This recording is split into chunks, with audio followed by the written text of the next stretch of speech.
आप सभी दर्शकों का हार्दिक अभिनंदन है। हमारी आज की प्रस्तुति है पंडित जगन्नाथ। ऐतिहासिक पृष्ठभूमि पर आधारित इस नाटक के रचयिता हैं स्वर्गीय श्री विद्याधर कोहले। मराठी में लिखे गए इस नाटक का हिंदी में अनुवाद किया है श्री सुधीर कुलकर्णी। संगीत और गायन है श्री महेश भारती जी का और तबला साथ दे रहे हैं मुस्तफा हुसैन। ध्वनि संयोजक है संदीप सिंह। नृत्य निर्देशन है बसु शर्मा। प्रकाश परिकल्पना है श्री हिमांशु जोशी की और इस नाटक का निर्देशन और परिकल्पना की है भारती शर्मा जी। यहाँ पर बैठे सभी लोगों से निवेदन है कि आप अपने मोबाइल को बंद रखें ताकि स्टेज पर अभिनय कर रहे किसी भी कलाकार और आपके साथ बैठे किसी भी दर्शक को असुविधा ना हो। धन्यवाद।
चलिए वरना रास्ते में पड़े किसी पत्थर से ठोकर लग जाएगी। अरे बड़े भैया, रास्ते के पत्थर की ठोकर लग जाए ये आप जैसे उस्तादों की कोई फिक्र नहीं, लेकिन ये इश्क की ठोकर बहुत बुरी है बड़े भैया। क्यों मियां, लगता है काफी गहरी चोट लगी है। अरे किसी खूबसूरत लड़की ने तो ठोकर नहीं मारी। जी नहीं जी, हमारे उस्ताद है ना मंसूर खां, उनकी हालत बड़ी खराब है। क्यों भाई, क्या हुआ? अरे शहजादी उनसे उखड़ी उखड़ी सी रहती है, जिससे उनका दिल फटा जा रहा है। हाँ, हमें मालूम चला है, दर्जी की तरफ से। दर्जी की तरफ से? हाँ भाई, दर्जी की तरफ से। आजकल दिल्ली के दर्जियों के पास करने के लिए कुछ रहा तो नहीं, मंसूर खां जैसे पागल आशिक के फटे दिल से सिलने पड़ते हैं। अरे क्यों खामखा मजाक करते हो उस्ताद? शहजादी हमारे उस्ताद को ठोकरों पे ठोकरे मारे जा रही है, कोई अच्छी बात तो नहीं है जनाब। हमारे उस्ताद मंसूर खां का खानदान ऊंचा, उन पर शहंशाह का रहमो करम है। वे खुद अव्वल दर्जे के शायर हैं, रुआबदार हैं, अरे और तो और खूबसूरत भी हैं। अरे होंगे, तुमने जो कुछ भी कहा वो सब कुछ होंगे, लेकिन शहजादी ऊपर ऊपर की तामझाम में फंसने वाली नहीं है। अरे पाकीज़ा औरतें तो मर्दों की बहादुरी पर फिदा होती हैं। मालूम है जी, मालूम है। अगर मैं अपने उस्ताद की जगह पर होता ना, साफ साफ कह देता, खूबसूरती का इतना घमंड, अरे किस बात के लिए? तुम्हारे गोरे गोरे हाथ, अरे वो तो है मेहंदी के गुलाम। तुम्हारे लाल लाल गाल, वो चंदन के उपटन के पास गिरवे पड़े हैं। होठों पर चढ़ा है लाल सुर्ख पान के बीड़े का रंग, और कमर बंद हर वक्त कमर को करता है तंग।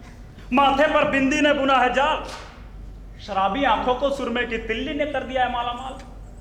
अगर आपकी खूबसूरती इतनी चिल्लर और मामूली चीजों की गुलाम हो चुकी है, तो इतनी मगरूरी किस लिए? हाँ? अरे हम जैसे आशिक हैं, तभी तो पूछ है तुम्हारी खूबसूरती की। हमारे प्यार को जालिम मिट्टी में मिलाओगे तो हम भी हैं आदमी, खफा हो जाएंगे। अरे वाह कलंदर, तेरा ख्वाब तो शेख चिल्ली की तरह बड़ा मजेदार है भाई। शुक्रिया शुक्रिया। पर एक बात है, तो अपने उस्ताद मंसूर खां की जगह पर नहीं है ना, और ना ही मंसूर खां के पास तेरी जैसी खुददारी है, ना ही स्वाभिमान है? यही तो सबसे बड़े पचड़े की बात है उस्ताद। और इसीलिए मुझे ऐसा लगता है कि हमारे उस्ताद मंसूर खां इश्क के चपेट में आकर धूल में मिल जाएंगे, और उनके इस पट्टे को शागिर्द को रोना पड़ेगा।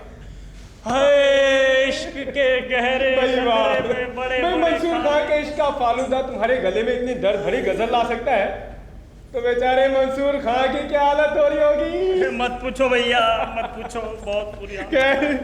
मैं तो चला शहजादी को सावन गीत पर नृत्य का रियाज करवाने। सावन गीत? कौन सा? अच्छा वही ना क्या? हाँ, आया है सावन गगन के आंगन, और आजा मोरे साजन दिल मोरा नाचे। अरे ये कोई सावन गीत है? सावन गीत तो परसों मुशायरे में जगन्नाथ राय ने गाया था, उसी पर शहजादी को नृत्य का रियाज करवाने जा रहा हूं।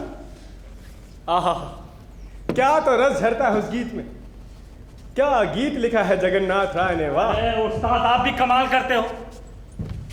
दिल्ली के सारे शायर मर गए क्या? ये दिल्ली के शायरों को छोड़कर आपने जगन्नाथ का सावन गीत क्यों चुना? क्योंकि मैं तुम्हारी तरह कुन जहन नहीं हूं भाई। जो गीत हमें अच्छा लगेगा, हमारे कानों को अच्छा लगेगा, हम उसे सर पर उठाएंगे, चाहे वो गीत किसी का भी लिखा हुआ हो। पता नहीं तुम और तुम्हारे उस्ताद मंसूर खां खामखाई जगन्नाथ की खिलाफत करते हैं। जी जनाब, हमारी और हमारे उस्ताद मंसूर खां की बात छोड़िए, एक बात बताइए उस्ताद, दरबार के बड़े बड़े लोग, बुजुर्ग शायर इस दक्खनी पंडित के क्यों खिलाफ हैं? कोई ना कोई ऐब तो होगा ही उसमें। हाँ, एक ऐब है उसमें। पंडित जगन्नाथ राय अव्वल दर्जे का गुणी इंसान है, ये ऐब है उसका। उसने काशी के पंडितों को वेदों पुराण के आधार पर और बड़े बड़े मुल्ला मौलवियों को कुरान शरीफ के उदाहरण देकर परास्त किया है, ये अपराध है उसका। अरे उसकी शोहरत सुनकर तो दारा शिकोर जहां पना ने उसे बाइज्जत दिल्ली दरबार बुलाया है। क्यों बेटा कलंदर, इसलिए ये जगन्नाथ पर ये नादान दरबारी लोग जलते हैं, समझ में आएगा? अरे जाइए, अपने जगन्नाथ की तारीफ का तराना किसी और को सुनाना। मंसूर खां के चेले पर कोई असर नहीं होगा। खुदा हाफिज। अच्छा जी। हाँ जी, ठीक है, तो मैं चलता हूँ यहाँ से। लेकिन आप जाने नहीं देंगे, आपको ऐसे कैसे चले जाइए? अरे जा, ले जा। खुदा हाफिज। बेटा कलंदर दे दे, ये लीजिए उस्ताद। जा, ले जा, कह दूंगा शहजादी साहिबा से। अरे आप तो सचमुच नाराज हो गए। ये लीजिए आपका थैला। तू भी अपने उस्ताद मंसूर खान का चेला पक्का ही लगता है। अरे नहीं उस्ताद। अरे हट यहाँ से, वरना तुम्हारी पीठ पर धिकदा दिन्ना के बोल कड़क हाथों से निकालने पड़ेंगे। अरे जाइए जाइए उस्ताद, अपने पीठ पर पखावज के बोल कतई नहीं बजने दूंगा। खुदा हाफिज। उस्ताद जी, उस्ताद जी बुला रहे हैं, जल्दी आइए। खुदा हाफिज उस्ताद जी, खुदा हाफिज। हाँ खुदा हाफिज, जाना निकल। अरे जा जा उस्ताद के जाना काला बंदर। अरे जा जा उस्ताद के चमचे। अरे देख लूंगा। अरे जाना, अरे हट जा चमचे, निकल।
सरकार ने फरमाया है कि आराम से सोच समझकर कल तक गजल तैयार करना।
सा लगता है, लेकिन उसका कोई मतलब नहीं निकलता। जनाब ये क्या शायरी है? पंडित राज, आप बुलबुल के बारे में कुछ कह गए, बस इतना ही समझ में आया। हम आप और दागा शिको की तरह संस्कृत के जानने वाले तो है नहीं, तो अधूरा छोड़ा गया शेर मैंने संस्कृत में पूरा किया, लेकिन वही संस्कृत का शेर उर्दू में ही पूरा किया जा सकता है। सुबह को बुलबुल के दिल के लाख टुकड़े हो गए, सुबह को बुलबुल के दिल के लाख टुकड़े हो गए, प्यार से भंवरे ने जब रुखसार गुल के चूम लिए, बेवफाई देखकर रोने लगा वो ज़ार, गुलजार में शबनम नहीं आंसू के बह गए। बहुत खूब। कलिया, पंडित राज तो उर्दू जबान पर भी अपनी हुकूमत रखते हैं। ये बातें इन्होंने सबके सामने साबित कर दी। ठीक फरमाया आपने उस्ताद जी। और एक ये है, हमारे शायरे आलम पिछले घंटे भर से लाख टुकड़े कर रहे थे सभी के दिमाग के। कलिया, इस खूबसूरत शायरी की बहार में सारी की सारी महफिल मुगलयत भूल गई, इसलिए मुआफी मांगो और पंडित राज जी को बैठने के लिए आसन दो। मुआफ कीजिए, मैं बेवक्त आ पहुंचा, मेरी वजह से आपकी महफिल का रस भंग हुआ होगा। गुस्ताखी की मुआफी चाहता हूँ। प्रणाम। अच्छा, खुदा हाफिज। खुदा हाफिज। उनको जाने मत देना, उन्हीं की बदौलत इस महफिल में रंग जमा है। आपके यहाँ आने से इस महफिल का गुलशन रोशन हुआ है। कलिया, सरकार से कहिए कि आपकी तरफ से तारीफ सुनकर मुझे बहुत अच्छा लगा। मैं कृतज्ञ, एहसानमंद। आए हुए मेहमान की बेवजह इतनी तारीफ करना शहजादी साहिबा को शोभा नहीं देता। दारा शिको के वसीले से शहंशाह के दरबार में आया हुआ दखनी शायर या काफिर कवि से इतनी तारीफ सही नहीं जाएगी। मैं अपनी शायरी के बेहतरीन नमूने पेश करता हूँ, अब अगर है हिम्मत तो उससे भी बेहतरीन नमूने पेश करो। कलिया, सरकार की इजाजत तो है ना? आप तो जानते ही हैं कि सरकार को शेर व शायरी की जुगलबंदी कितनी पसंद है। हाँ तो हो जाने दीजिए दो भाषाओं की शायरी की जुगलबंदी। उस्ताद जी जरा संभल कर रहिएगा, अब पिछली बार की तरह लाख टुकड़े होने वाले हैं। हाँ तो शायरे आलम मंसूर खाजी, आप ही शुरू कीजिए। पहला मिसरा तो याद है ना? चलिए दिखा दीजिए अपना कमाल। जरा कमाल तो देखिए। मस्जिद में हम हर दिन गए, मस्जिद में हम हर दिन गए, शेख की 100 बातें सुन ली। 100 बातें सुन ली। तो भी ये वाह मंसूर वाह, तो भी ये मदहोश दिल से दिलरुबा बाशूक ना निकली। शुक्रिया। क्यों पंडित जी, है कोई एक भी ऐसा अफलातून शेर आपकी गठरी में? अरे जनाब, एक तो क्या हजारों पड़े। फालतू बातें बाद में होंगी पंडित जी, पहले शायरी सुनाइए जनाब, शायरी। ठीक है, अगर आपको उर्दू जबान में शायरी चाहिए तो ये लीजिए, खुद खुदा के साथ हमारा सवाल जवाब। मेरी आह सुन के जो अल्लाह बोले, मेरी आह सुन के जो अल्लाह बोले, गमे जिंदगी की दवा इश्क ही है, गमे जिंदगी की दवा इश्क ही है, मगर इश्क के दर्द की दवा क्या है? जो ये हमने पूछा, जो ये हमने पूछा वो खामोश है। इश्क की बीमारी बेदवा, सभी रोगों पर दवा है, सभी गमों का इलाज है, लेकिन इश्क लाइलाज है। फिर माशूका प्रेयसी मन मंदिर में से कैसे निकलेगी? इसीलिए हमने देवानी संस्कृत में कहा है, उपनिषदः परिपीता गीता पीचा हंता मति पंथम नीता तदापि नहा विदुवदना मानस सतनाद्यम बहिरिया। वाह, बहुत खूब। क्यों शायर आलम, आपने अभी तक दाद नहीं दी, क्यों? अगर देववाणी संस्कृत समझ में नहीं आती हो तो यही कल्पना लोक भाषा में सुनी। रामायण का किया पारायण, गीता भी पढ़ी बार बार, रामायण का किया पारायण, गीता भी पढ़ी बार बार, फिर भी मन मंदिर से नहीं निकली मुक्त योगना सुंदर ना। बेहतरीन। कलिया, इनसे कहो अनेक भाषाओं पर अपनी हुकूमत दिखाकर उन्होंने इस महफिल पर भी अपनी हुकूमत कायम कर दी। कलिया, सरकार से कहिए कि मेरी प्रशंसा के लिए मैं सरकार को धन्यवाद देता हूं, और उनसे कहना कि हमें भाषाओं की लड़ाई कतई पसंद नहीं। हर भाषा का अपना एक महत्व होता है, इसलिए देववाणी का अमृत पान हमने पेट भरकर किया, और हम उर्दू के लबों पर लगी शराब को भी खुले दिल से पीना पसंद करते हैं। क्या कहा आपने? देव, भाषा, संस्कृत, अमृत और हमारी उर्दू शराब, हमें यह हरगिज मंजूर नहीं है। इसका मतलब तो ये हुआ कि लड़ाई अभी जारी है, खत्म नहीं हुई। अब अगर हिम्मत है जगन्नाथ तो दो मेरे सवालों के जवाब। आइए आइए। आइए लेकर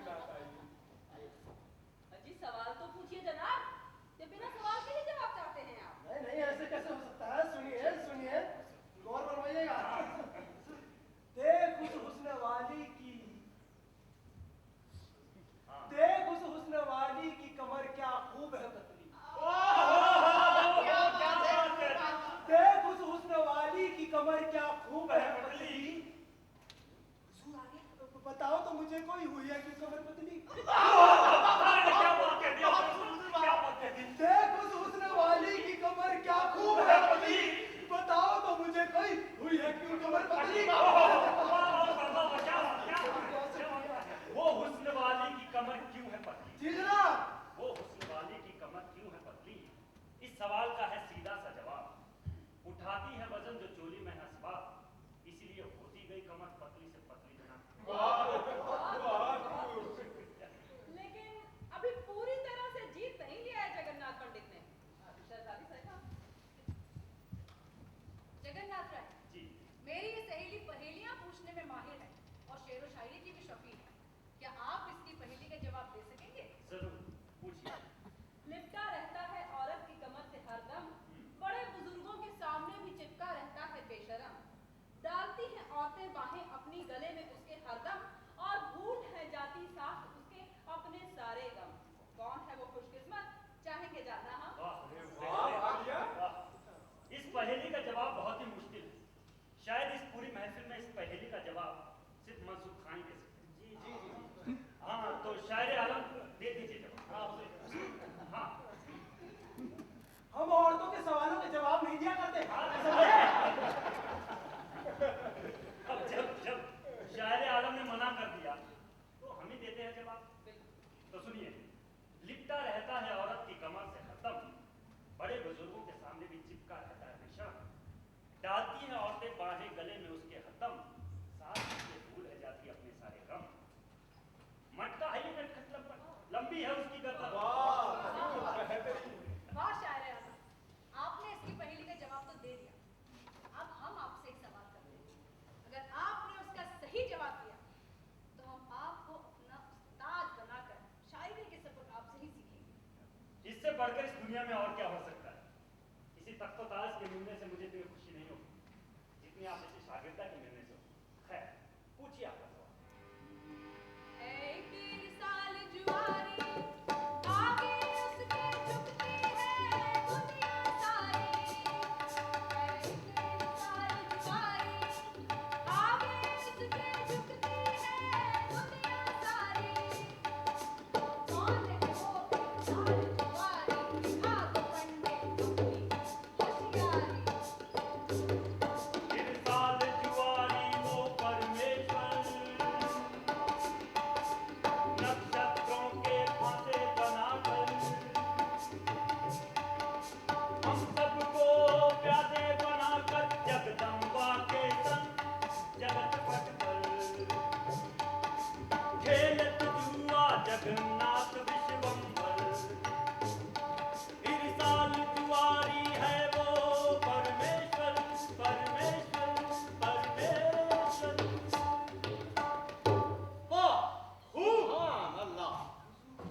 बहुत खूब।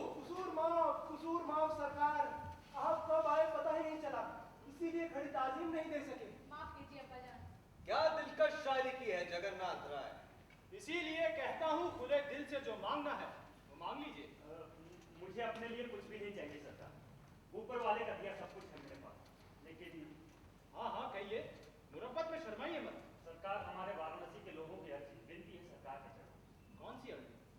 सरकार, वाराणसी को जो यात्री आते हैं उन्हें जजिया कर देना पड़ता है। आप उसे रद्द कर दें, यही विनती है सरकार के चरणों। सरकार, आपके राज्य में करोड़ों अशरफियों का अनाज देने वाली माँ गंगा है। सभी धर्मों की रैयत उसके जल से पीड़ित है, पानी पड़ती आ रही है। ऐसी पावन भागीरथी की पूजा करने के लिए जो यात्री आते हैं उन पर हो रहा है अन्याय। आप जहाँ पर आप मेरी विनती कबूल फरमा दें तो मैं समझूंगा कि मुझे अपनी बख्शीश मिली। मंजूर है, आपकी दरख्वास्त कबूल की जाती है पंडित राय। लेकिन एक शर्त है। इस महफिल में बैठे सभी लोगों को आपको अपनी शायरी की ऊंची शराब में तराबोर करना होगा। अवश्य, जरूर। आज माँ गंगा के ऋण से मैं मुक्त हुआ हूँ। आज मैं बहुत खुश हूँ। फरमाइए जनाब। पंडित राज, ये हमारी मानी हुई बेटी लवंगिका है।